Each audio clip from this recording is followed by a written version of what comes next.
শফিককে নিয়ে এবার মুখ খুললেন ঢালিউড সংসদ সদস্য অভিনেতা দেব। শফিকের ভাইরাল ভিডিওর কাণ্ডে যখন চারিদিক থেকে প্রশ্ন উঠছে, তখন হঠাৎ দেবের এক মন্তব্য ভাইরাল হয়ে যায়। বিস্তারিত জানার আগে আপনি যদি আমার চ্যানেলে নতুন হয়ে থাকেন, তাহলে অবশ্যই চ্যানেলটি সাবস্ক্রাইব করে পুরো ভিডিওটি দেখতে থাকুন। একজন সাংবাদিক তাকে প্রশ্ন করেন, আপনি তো বহু তরুণদের অনুপ্রেরণা, আপনি কি বলবেন এই ঘটনায়?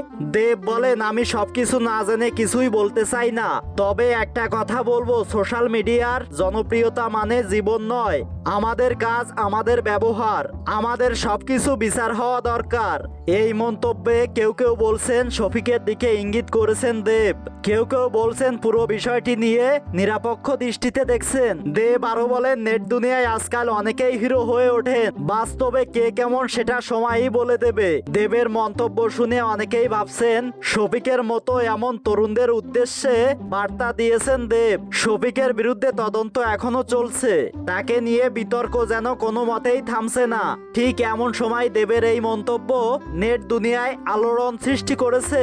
তো বন্ধুরা, দেবের এই মন্তব্য কি শফিকের প্রতি কোনো ইঙ্গিত ছিল?